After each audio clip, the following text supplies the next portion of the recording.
Welcome to Unbelievable Stories. Today's story is full of shocking twists and real drama. Subscribe and like to stay updated. Let's dive in. My first marriage lasted only 10 months. We started dating back in 11th grade and slept together for the first time the night we graduated high school. By the end of junior year in college, we got married with the help of my parents, both financially and emotionally. They treated her like the daughter they never had, which made sense because, after her mom passed away, she was always at our house. Neither of us had much experience with dating, let alone sleeping with anyone else. At least, I hadn't. Sophia was so naive, she believed every word in Cosmo magazine like it was the gospel truth. She wasn't exactly the sharpest, but I thought I was smart enough for both of us. Turns out, I was wrong. She was easily the prettiest girl around and probably had the strongest sex drive, too. Some nights, she completely wore me out, but I wasn't complaining. Sophia was a daddy's girl. She wasn't as close with her mother, which filled her with guilt when Sophia's mother committed suicide in our sophomore year of college. As if that wasn't devastating enough, in less than a year, Sophia's father remarried a woman who hated her. According to Sophia, the stepmother burned all the photos of her and her late mother that hung on the walls of their home to mark her territory. She replaced them with photos of her 3 children. Sophia's father always sided with his new wife, or else he got no sex. Sophia claimed she wasn't allowed at Thanksgiving dinner because her stepmother explained that Thanksgiving was for family, and Sophia wasn't family anymore. Sophia and I eloped and never again saw her father. Her stepmother wouldn't allow him to see us. Of course, Sophia was emotionally crushed by losing both her mother and father, despite my constantly trying to console her. These events left a hole in her heart that I tried to fill with love, affection, and frequent visits to her favorite ice cream parlor. After we graduated, I worked at a Chicago ad agency writing ads, and my wife worked there as an artist. We both enjoyed our work and our colleagues, my wife perhaps a little too much. On an average Monday morning, everyone came to work hungover and bragging about all the sex they had that weekend. Remember, these people worked in advertising, so I knew that 99% of their bragging stories were exaggerations or outright lies. My wife, however, ate up these X-rated stories the other women shared about the sexual Olympics they competed in every weekend, claiming to have had more orgasms than Taylor Swift had hit records. I just laughed at all this, but my wife drank it all in. Some of the women laughed at my monogamous wife and cajoled her to join them bar or bed hopping one weekend at their favorite country western bar in Brooklyn. They said it was filled with real cowboys. They also claimed that monogamy was monotony. None of these women were married. Most were divorced, some had multiple divorces and were treated for multiple STDs, which they laughed about. They convinced her that, somehow, through some kind of black magic, sleeping with other men would improve our marriage. And in addition to making her happy, it would make me happy. How delusional must Sophia have been to believe that? The first time she brought this up, I thought she was kidding and laughed it off and told her that once again she was being gullible. Boy, was that a mistake, it just angered her. She said that just because I knew most of the answers each night when we watched the TV show Trivia Quest didn't mean I was smart, just that I had a good memory. The next Saturday evening, while I was cleaning up from washing the car, she came downstairs dressed like a movie version of a high-class call girl, with a red dress too high at the bottom and too low at the top, revealing neither a bra nor panties. My pretty woman plainly wanted to go out and later have intimacy. It was clear what she was advertising, and I was an eager customer. When I asked for time to clean up and get dressed, she informed me that she was going out clubbing without me but with the women from the office and might not be home until late tonight or maybe even Sunday night. You're kidding, right? She asked. She shook her head. Are you out of your freaking mind? I yelled. She cried and said she was sorry, but I wasn't enough for her in bed, that she wanted, absolutely needed, to experience sex with another man or 2 or 3. She claimed that after listening to her friends, she, too, now craved a cowboy. Where in hell will you find a real cowboy in downtown Chicago? She asked. So, you're hell-bent on spreading your legs for some a-hole just because he's wearing a cowboy hat? I again asked. In a warped universe, she claimed that this would be good for me too. She would return as a more accomplished lover. She was adamant about this, and I knew arguing with her would be a waste of time. I could literally feel my heart breaking. The room began spinning, and I had to sit down before I fell down.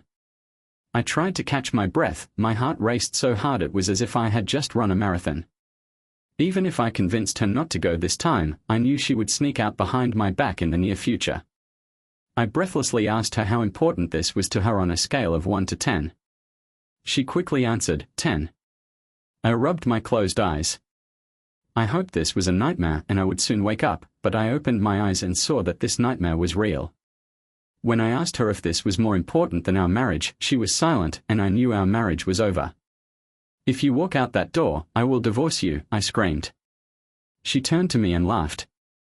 "My friends say that if we divorce, you'll have to pay me alimony for the rest of my life, and I'll still be able to sleep with whomever I want," she said. A car outside our apartment honked its horn, and my wife ran out the door, yelling how I just wasn't man enough for her in bed. No one man was. But she would make it up to me when she returned because of how much I meant to her, though she had just demonstrated that my broken heart and my hurt feelings meant nothing to her. I cried non-stop in the shower, then packed my bags and left my wedding ring on the kitchen table next to a note telling my wife that I would see a lawyer on Monday and, since our marriage was so short, seek an annulment.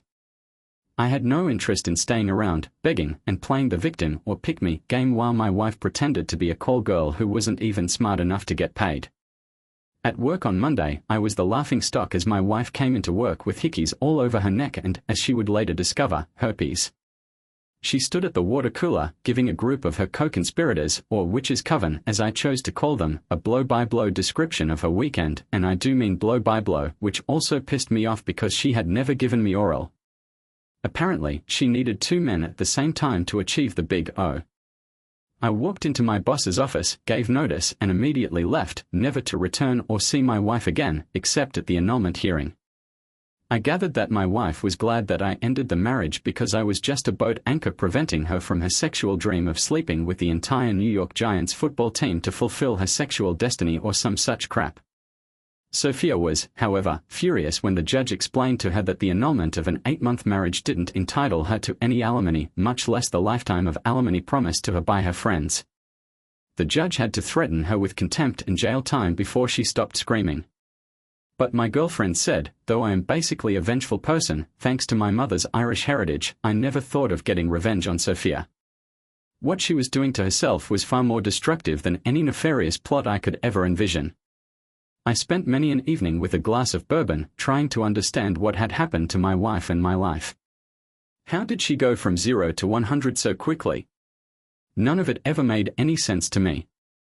A few months later, I went on my first date in my life with a woman other than Sophia. We met at a church. It seemed like a safe place to meet a good, moral woman. I had no interest in meeting a woman at a bar. She was adorable with dark brown hair. Her body was nothing to write home about, but neither was mine. I wasn't looking for a beauty queen. I had high hopes for again finding love. They say once burned, twice shy. I told her that I had friends who had an open marriage and wondered what she thought about that. She smiled and said that being monogamous wasn't natural and she understood and wasn't frightened by the concept of an open marriage. She was happy that I also felt that way because we lived in a new age with new rules and morals. I was happy with the old rules and morals, so I got up and drove her straight home in silence. I didn't need that in my life again. What the hell is wrong with women today? Some sociologists claim that women were always this way but constrained by fears of pregnancy. Modern birth control pills changed all that, and now many women believe they were free of old fears and old morality. 3 years later, Sophia came to my apartment, claiming that she would forgive me for annulling our marriage if we resumed our relationship. I laughed in her face. Then she began begging me to take her back. Though she didn't appear pregnant, when I asked how far along she was, she broke down crying just as Melissa, my new wife, walked up behind me and put her arms around my waist. I am ashamed to admit that I smirked as I closed the door and never again saw Sophia. I learned from mutual friends that she terminated the pregnancy and was racking up a body count greater than Jack the Ripper after visiting local bars each weekend. On some nights, she was passed around more than a bong at a pot party.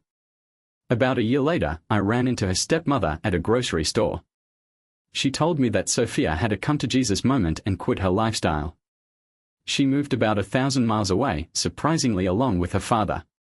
That shocked me. When I impertinently asked why she had essentially banned Sophia from her home, she laughed at me. She explained she did that when she learned that Sophia and her father had been sleeping together since Sophia was 14. You see, I'm not such an evil stepmother after all, she said. I never suspected a thing. I feel like the biggest fool on earth, I said. You and me both, she replied. I thought my husband was finally over his obsession with his daughter after all those years, but I learned I was wrong. They had been meeting secretly behind my back, and I guess yours, all those years. Fortunately, we didn't have children together. That's exactly how I feel, I replied. I guess if Trivia Quest had a category on understanding your wife, I would have gotten all the answers wrong. It was very sobering and enlightening to know that my book learning was of no use in navigating love, romance, and marriage. When it came to love, romance, and marriage, I was an ignorant fool. Sophia's stepmother claimed that therapy had helped her recover her sanity and suggested that it would help me as well. I thought about it but decided that I didn't need it. I was totally over any love I had felt for Sophia, which was true, but I would never get over the pain she caused me. Even after my own personal experience with an 8-month marriage, I never believed any YouTube stories about the wife of 13 years saying, "Dear, we have to talk," and then informing her husband that she intends to cheat on him and expects him to put up with it and not complain. How could a wife be that stupid? What husband would agree to that unless she had a gun to his head? How could the husband not see it coming? They must all be morons. I never believed these stories until it happened to me. Now all I can figure out is that once women begin changing, not only do their libidos go down 50%, but so do their IQs. Apparently, so did my IQ diminish with age because, like those other stupid husbands, I didn't have a clue this was coming. I thought that Melissa and I were still a happy couple, at least, I had been happy. My wife never had nights out with the girls or went away on vacations without me. There were no clandestine phone calls in the middle of the night and no new negligees in her closet or condom wrappers under the bed. The only clue that something was amiss was my wife's credit card bills. She was spending every dollar I made, and I made a lot of them, on new furniture, a new swimming pool, a new BMW, and a great deal of jewelry. It was compulsive spending with no end in sight, despite my frequent pleas that she tone it down. The house wasn't in my name, only hers, along with the first and second mortgages on it. I guess you could say that she was spending her way through menopause. She was the poster girl for shopping therapy. I guess I was guilty of working hard therapy. Melissa and I met in Austin 7 months after my annulment. I worked the night shift as a soda jerk at Bill's Burger Joint on the boardwalk while I waited for the fall semester to begin at Columbia University. Melissa ordered a root beer, and because I couldn't take my eyes from her chest, which was less than 10% covered by a tiny bikini top, I overfilled the glass until it ran over. We both laughed. She told me I was cute and that she would be on the beach the next day, right in front of the Delano Hotel. The next day, I saw her on the beach just where she told me she would be, and I placed my blanket next to hers. I learned that the tinier the bikini, the more it cost. Hers must have cost a fortune. I was smitten and was probably drooling as once again I couldn't take my eyes off her wet dream-inspiring, visually beguiling, and gravity-defying chest. The bottom of her bikini covered less than the top. Melissa smiled as she gazed at the bulge in my swimming suit that she inspired. I was afraid my rock-solid erection would punch a hole through it. I had worked on my tan all summer, and she admired it as she asked me to apply some of my suntan lotion to her back while her friends were in the ocean. As I applied the lotion to the back of her legs, I warned her that I would never let go of her. Her only reply was, "Good." I hadn't slept with a woman since my annulment, and she had only slept with a boy once after her senior prom. How cliché, I thought, but said nothing. We fixed that condition on our second date. In truth, she was the sexual aggressor, and I quickly capitulated, waving my tidy white underpants like a white flag in surrender after I quickly removed them.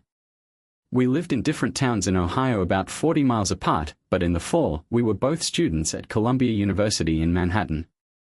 She was an undergrad and I was a graduate student in secondary education. With the financial support of my parents, I had had enough of the phony world and phony people in advertising. She lived in the dorms and I rented an apartment a block from campus. Her sex drive was at least as strong as mine. We made love at least twice a day, 7 days a week for the next 2 years, except for that week when I had the flu and she made me chicken soup every night.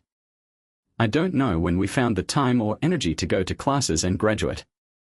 I was the luckiest guy on earth. Melissa never flirted or even looked at all the guys who followed her around the Grant Hall cafeteria like little lost puppies seeking her love, her affection, and her body. She never had the time. After graduation, we both taught at the same high school in Dayton, Ohio, just outside of Chicago, and sometimes walked hand in hand in the hallway to the delight of our students and the annoyance of the principal. We traveled to San Diego when I was chosen as a contestant on the TV show Trivia Quest. I was doing great, but the returning champion hit all 3 daily doubles and beat my $12,000 score with his $20,500. Even though I lost, I was proud of my performance, and so was her father. He had a newfound appreciation of my intelligence. He was also a big Trivia Quest fan. Melissa and I had saved every dime for 2 years, and then my father-in-law gave us the rest of a down payment for a house on the condition that the house was only in my wife's name and that I quit teaching and work for him. We quickly had 2 children. 4 years later, when my father-in-law died of a sudden heart attack, I took over my wife's family business. It was a stressful job with almost 50 employees to manage. I did a good job and within 2 years increased our net profit by 10%, but at a cost of working my head off. I didn't want my life centered only on business or making money, but I had no choice. I gave up hiking, fishing, and my other hobbies. I didn't go out drinking with friends. I spent every non-working hour with my family because my family was my life. I never cheated or even flirted with another woman. I wasn't in the market for another woman. It's not like I was blind and didn't appreciate a beautiful woman, but I would never jeopardize my marriage or risk hurting my wife's feelings. Once, at a supermarket, we ran into Emma. It was the first time I'd seen her since we were 14 years old in summer camp, where we liked each other and even kissed each other on the cheek goodbye at the end of the summer. She was still adorable, and she made it clear that she thought I was also adorable. We spoke for less than a minute before Melissa stormed over and brought an angry end to my reunion. She read me the riot act when we returned home. She was that jealous. 1 year for my birthday, my kids bought me a poster from the movie The Godfather, where Michael Corleone tells Fredo, "Never take sides against the family." It became our family mantra. I worked long hours over the years, I put on about 25 pounds, and my hairline began receding. I didn't have time to go to a gym, and I looked it. I have to admit that I let myself go. It's not like I was spending my time at bars drinking, my life was confined to work and home. My wife worked out at a gym 3 times a week and gained maybe 8 pounds since high school, though she mistakenly always thought she looked heavy. Of course, our sex life slowed down to once or twice a week, then once a week, and then, 18 years later, less than once a month. I wanted more, but all of a sudden, Melissa didn't. She said it was hormonal. I suggested that she consult a doctor, but she refused. I suggested marriage counseling, and she laughed at me. Once, when I tried to turn her on by running my hand up her nightgown, she screamed at me and accused me of trying to assault her. She said if I ever again tried to touch her jugs, she would have me arrested. I was shocked by her accusation and never again initiated sex with her or even tried to kiss her or hold her hand. In a she said situation, the husband always goes to jail, despite there being no evidence. My wife never mentioned or perhaps never noticed my total lack of physical affection towards her. At first, I thought that my wife was suffering from a mental breakdown and I begged her to seek therapeutic help, but she refused. For one brief second, I wondered if she was having an affair, so I checked her cell phone. It wasn't password protected, which in itself was a good sign. None of the calls were suspicious, mostly to her family, the factory where I worked, and some friends. It never dawned on me that my wife might have a secret second phone. I stopped worrying about an affair. I was guilty of being dumb and guilty of trusting my wife. Other than my first wife, she was the only girl I dated more than once, the only girl I slept with, the only girl I ever loved. I guess romantically and emotionally, I was still a teenager in love. While I hoped that, as she suggested, she was having a temporary hormonal crisis that would soon resolve itself, I prayed that we would go back to normal. I couldn't imagine living without my wife as she used to be, that is, not the witch with whom I now shared my home and life.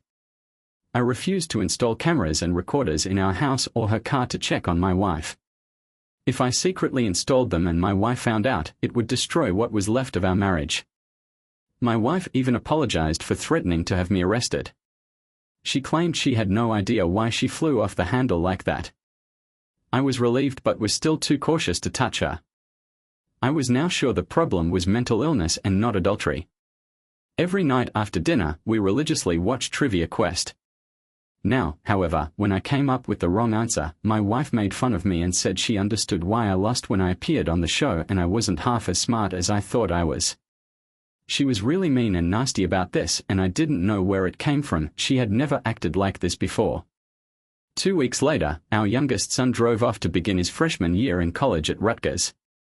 Before he left, he took me aside, away from my wife, and warned me that Melissa had become very distant from him and hardly spoke with him for the past few months.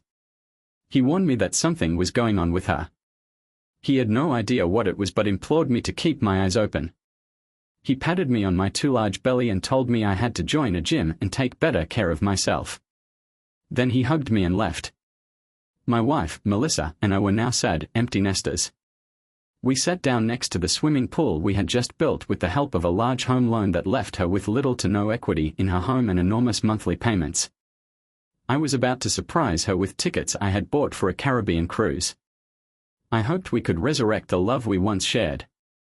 I walked over and tried to hold her hand when she pushed me away and said, "James, we have to talk." My wife never called me by my name. We always referred to each other as dear or honey, so I knew I was in trouble, but I had no idea how much. I hoped this talk would be about her reckless, neurotic spending of late. "James, I've been unhappy for years, and for years, I've hated being intimate with you. You don't turn me on or excite me. I'm no longer attracted to you, you're just too old, too out of shape, and, I hate to say it, too bald. I need someone much more vigorous, much more virile, and much younger. Now that our children are gone, there's no reason for us to live this way anymore. I don't want a divorce, but I intend to continue an affair I've been having for months. You and I will still live together, but we will no longer have sex together, I'll only have sex with my lover." "I can't believe you've been cheating on me," I whispered. "Well," she replied, "I guess Trivia Quest isn't the only thing you're not so smart at." That comment sure took the wind out of my sails. How could I be so stupid when it came to women in general and my 2 wives in particular? I hesitated while I thought. "So, you're saying that if I want any physical intimacy, I have to get a girlfriend?" She placed her hands on her hips as her face turned red. "If you do that, I'll destroy you," she screamed. "If you need release, well, that's what your hands are for." I quickly thought of another use for my hands. I thought of putting them around her throat and squeezing until she stopped breathing and turned blue, but even though the thought brought a smile to my face, I dismissed it. I vowed to get my revenge on her and her lover, but not now. It would have to wait until I had a foolproof plan to exact total revenge without getting totally screwed myself. It meant I needed a path of revenge that did not lead back to me and an inevitable trip to Rikers Island. Then I felt faint.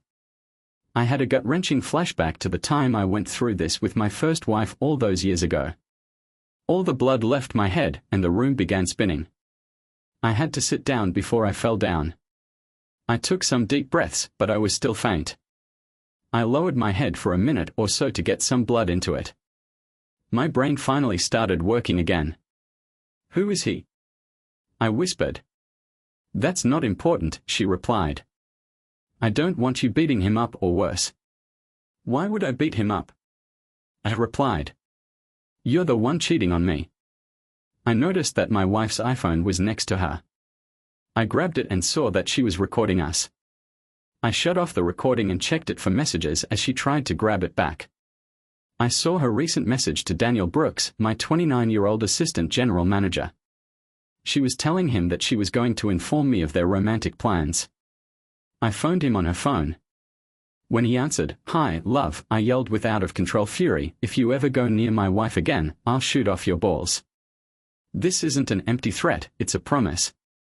"Oh, and you're fired." It wasn't just a promise I was making to Tim, but a promise I was making to myself. That little jerk would pay for messing up my life, no matter how long it took me, no matter how much it cost me. I was getting angrier by the moment. I could already see myself killing Tim when I closed my eyes. I hung up and turned to my wife.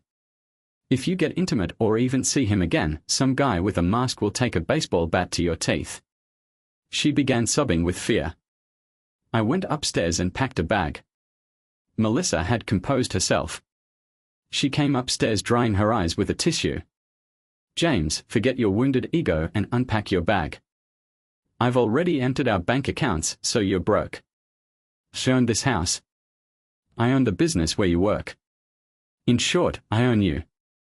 I ignored her. I wanted to slap her, but that's what she was goading me to do so she could have me arrested. It was a good idea, but I had a better idea. I knew how to destroy her ego and get her thrown in jail instead of me. I placed my phone in my breast pocket and started recording video. I told her that I had never cheated on her, but now I was free to get a newer, lovelier, and younger lover. I called her an over-the-hill cheating tramp with a wrinkled face, fat bum, and saggy body that no one would want after Tim stole her money. She lost her temper, walked into my trap, and slapped me very hard across my face and then backhanded me again on the other side of my face. I looked in a mirror and saw 2 large red welts starting. I took my cell phone and locked myself in the bathroom, where I called 911 to report her for spousal abuse. Then, I punched myself very hard in my eye and nose.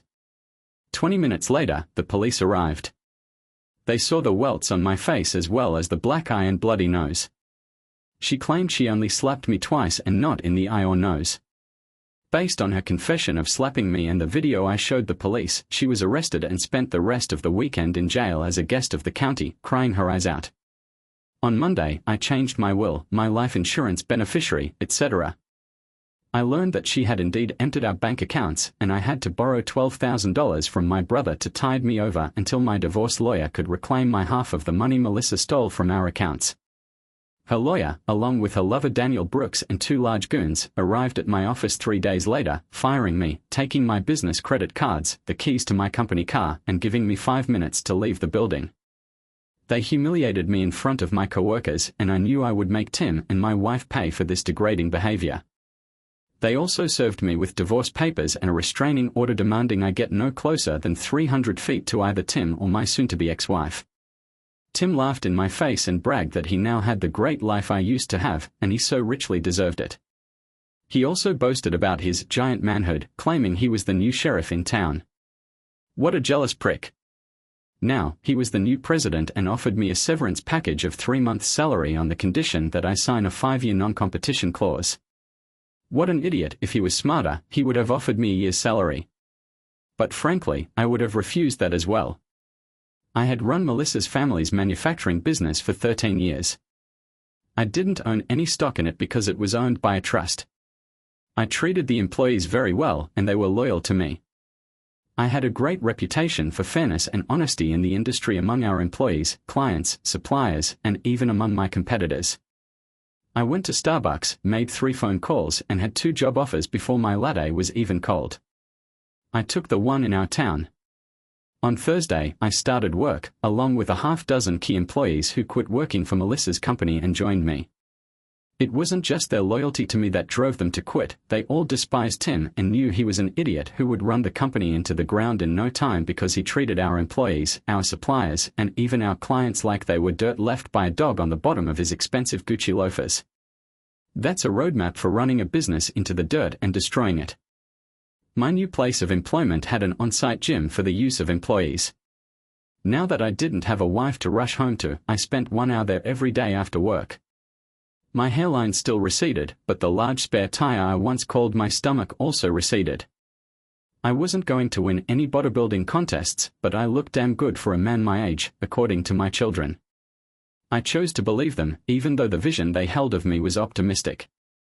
Our children were shocked and didn't speak with their mother for months. When she phoned them, they only said, "Never take sides against the family," and hung up. I pleaded with them to see a counselor, but they refused. Sometimes they could be as stubborn as their mother. When, after she begged them, they arrived at her house for Thanksgiving, they saw Tim and started to leave. At that point, Tim warned them that if they left, he would demand their mother cut them off financially for good. He bragged that he was now in charge of the family because, as he repeatedly said, he was the new sheriff in town. I love those kids. Before they left, my oldest daughter and youngest son walked over to Tim when he was alone and said, "You'd better avoid dark alleys or garages. When the dust settles, our dad will beat the crap out of you and possibly cut off your balls. Or maybe we will." Less than a week later, Melissa informed our children that, at Tim's insistence, she had written them out of her will and would no longer give them financial assistance. I was more infuriated than they were. I bought a burner phone and played a recording of "I Shot the Sheriff" over it as I called Tim every month at my former home and played the song for him. I never spoke a word. I was told by friends who still worked for Tim that after Thanksgiving, he was always protected by security guards when he was in the company garage. He was clearly rattled by my son's threat and my phone calls. His attempt to file a restraining order against me was thrown out of court because he had no evidence. A few months later, I was divorced and my ex-wife paid me a very large one-time settlement instead of continuing alimony. It took her entire savings and a bank loan to pay me. I took my children and their significant others to Aspen with a tiny bit of that money to ski and have an epic snowball fight. As I threw each snowball, I closed my eyes and pretended it was aimed at my ex-wife or her boyfriend. It felt great, but it didn't release my anger or need for revenge, it only increased it. 9 months after that, her company was on its last legs. It seems that a month after I cashed Melissa's settlement check, a mysterious virus erased all the files on the company's computers, including their off-site backups. Their tax information, accounts receivables, and payables couldn't be recovered. They were starved for cash, and since their suppliers weren't getting paid, they cut them off. The way Tim had treated them hadn't helped his cause. The IRS audited them because their employee withholding tax hadn't been paid for 3 months and froze their bank accounts. The $9,500 in untraceable cash that I gave to the Russian computer hacker to wreak havoc on my enemies was the best money I'd ever spent. The financial fallout hurt her much more than a few broken teeth. She could no longer make the house payments on the 2 mortgages and had to sell the house and her BMW. She and her a-hole boyfriend now lived in a 1-bedroom apartment in a decaying neighborhood. Using my 401k and a straw man who fronted for me, I bought our former house from the bank at much less than it was worth. I felt vindicated because, over the years, I had made a lot of improvements at my own expense. I turned that house into my personal castle before my wife threw me out. I also purchased her Mercedes from the dealer. She had sold it to my new employer, and I bought my ex-wife's company for a song. I hired a computer genius for a fortune to restore all the files on the company's computers from my personal backup. A 15-year-old could have done it, but I had to pretend it took a genius in case of a lawsuit. I phoned or dined with each client to re-establish relationships. I was often met with praise and told stories of how inept my replacement, Tim, had been. Invoices were immediately sent out, and the money immediately began flowing back in. I personally visited each supplier with a check for what they were owed, and they all resumed shipments. I had a lot of friends in the industry, and Tim was blackballed and couldn't get another job. I never injured my former wife's lover physically, I inflicted only psychological and financial revenge, and I loved every minute of it. I thought I was finally over her cheating until about a year later, while driving to a business meeting, I ran into them at a self-service gas station. Tim was filling up his battered old Hyundai and I filled up my former wife's former Mercedes. I spoke quickly to my secretary, who was in my car. I snuck up behind Tim and, at the top of my lungs, yelled, "Boo," and he pissed himself. "What a brave man you have," I smirked at my ex-wife through the window of his car. "You'll have to change his diaper." My revenge was complete when my new 25-year-old gorgeous secretary exited my car and came over to us. I hadn't hired her for her looks, it was just an added bonus. I put my arms around her and kissed her, and she kissed me back with surprising passion. Then I thanked my ex-wife for freeing me to get a newer, firmer, prettier, younger lover. My ex-wife's eyes were flooded with tears as I drove off in her former Mercedes that she loved so much. In truth, my secretary wasn't my lover, she was just my secretary doing me a favor by kissing me in front of my ex. That night, I took my secretary and her husband to the best restaurant in town, on me, as repayment of the favor. I agreed that she could bring along Carla, her widowed and I was to learn, equally gorgeous mother. I discovered that Carla was very personable and funny. She taught ethics at a local community college, which made me believe that she was a woman I could trust, unlike my two ex-wives. We hit it off. Carla and I aren't married or even living together full-time, but we spend every weekend at my place, except when we travel with her children and mine for an annual ski trip and snowball fight in Aspen. My youngest son always posts a photo of me hugging my still happily married secretary, pretending she's my girlfriend, and emails it to his mother. My thirst for revenge should have been satisfied, but it wasn't. I really wanted to smash Tim's face in with my fists. I constantly dreamed about it. I knew it was a one-way ticket to prison, but I had to do something to the jerk. I finally decided to use my head instead of my fists. It wouldn't be a perfect revenge plan, but then, few things in life are perfect, except, of course, my children. At least, in my mind, they were perfect. A quick weekend trip to an upscale hotel in Boston and a few phone calls to escort services and boxing gyms produced the introductions I needed. We were all at the Aspen airport waiting to return home when I made a phone call from a nearby payphone.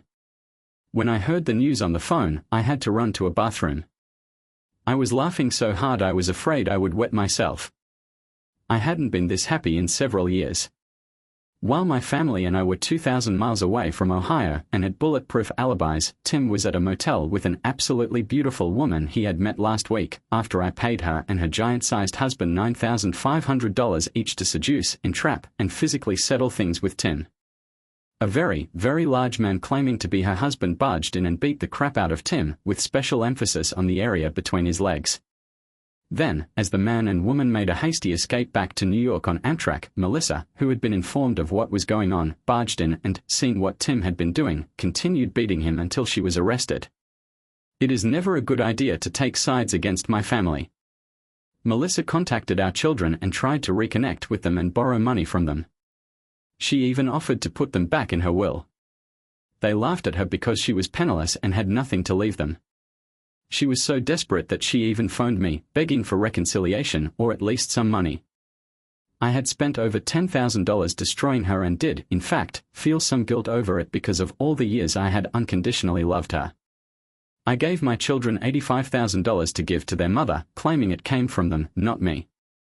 Surprisingly, that act of charity gave me more happiness and closure than having Tim beaten up, well, almost as much. Thanks for watching. Did the protagonist go too far, or was their revenge justified? Let us know in the comments. Don't forget to like, subscribe, and hit the bell for more stories. See you next time.